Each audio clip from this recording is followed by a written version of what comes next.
Bismillahirrahmanirrahim. Assalamualaikum warahmatullahi wabarakatuh. Selamat malam Mas Anies. Pada saat ini saya akan bertanya tentang ketahanan pangan. Jadi dalam 10 tahun terakhir, jumlah penduduk Indonesia itu bertambah sebesar 25,5 juta jiwa. Sedangkan jumlah petani berkurang 1,7 juta jiwa. Jumlah petani akan terus berkurang karena 32% daripada petani berusia di atas 60 tahun. Sedangkan anak muda kurang berminat menjadi petani baru. Ekosistem pertanian juga belum naik, 59% petani menggarap lahan di bawah 0,5 hektar. Skala yang kecil untuk mendapatkan akses terhadap bibit, pupuk, dan teknologi.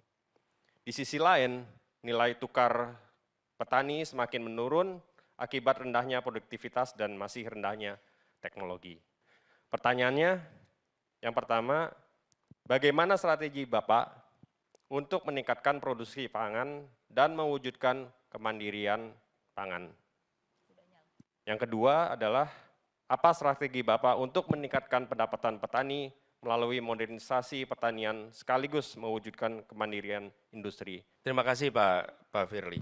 Ini hal yang sangat strategis sekali untuk kita di Indonesia pada fase ini. Saya ingin menjawab ini dengan dua time frame. Satu adalah jangka pendek dan menengah, yang kedua jangka panjangnya.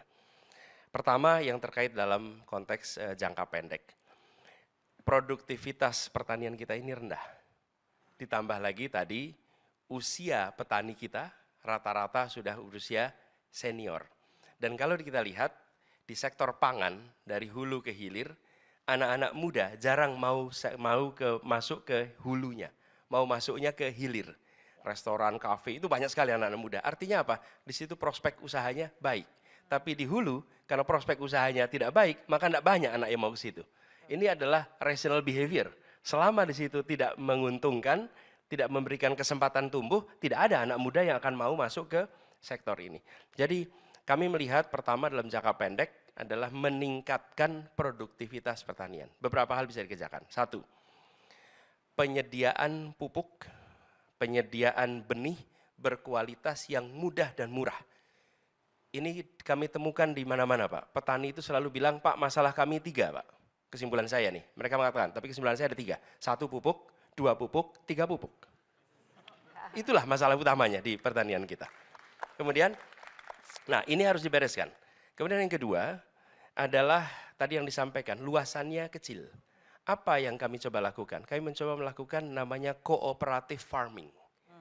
Cooperative farming itu apa? Cooperative farming itu artinya mengerjakan satu wilayah sebagai sebuah kegiatan koperasi. Sehingga batas-batas yang selalu kita sebut dengan pematang sawah itu akan bisa tergantikan menjadi luasan yang lebih besar dan akibatnya produktivitas lebih meningkat karena dikerjakan sebagai satu kesatuan.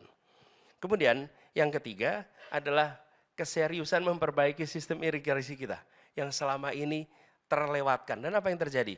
Petani kesulitan soal air, muncul usaha penyewaan pompa, tapi tidak membereskan soal irigasinya. Irigasi kita ini harus dibereskan dan sudah bisa dibilang lebih dari 25 tahun itu tidak diseriusi.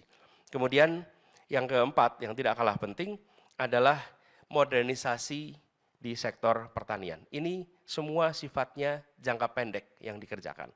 Lalu yang tidak kalah penting adalah mulai memperbaiki rantai pasok yang tidak efisien. Kami pernah mengerjakan di Jakarta, di mana perusahaan milik negara, yaitu milik Pemprov DKI Jakarta, langsung bekerja sama dengan Gapoktan di tempat-tempat sentra-sentra produksi pangan. Lalu apa yang terjadi? Dibuatkan kontrak 5 tahunan, dan dengan begitu petani memiliki kepastian harga jual gabah.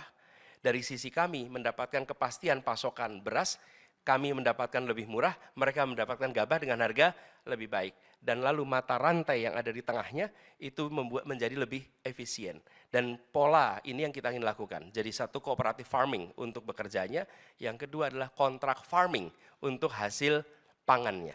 Dan ketika itu dikerjakan, kami cukup optimis bahwa ini dalam jangka pendek dan menengah akan bisa memperbaiki tata niaga yang ada. Lalu dalam jangka panjang, Ibu sekalian, ini tidak bisa dilewatkan soal jangka panjang. Jangka panjangnya apa? Urbanisasi is unstoppable. Dan kita tidak bisa memaksa orang tinggal di desa lagi. Diperkirakan di tahun 2045, 73% penduduk Indonesia ada di perkotaan. Sehingga kita harus mulai memikirkan secara serius tentang tata niaga ini ketika jumlah orang yang berada di pedesaan itu jumlahnya akan sedikit. Nah, ini fakta yang akan kita temui.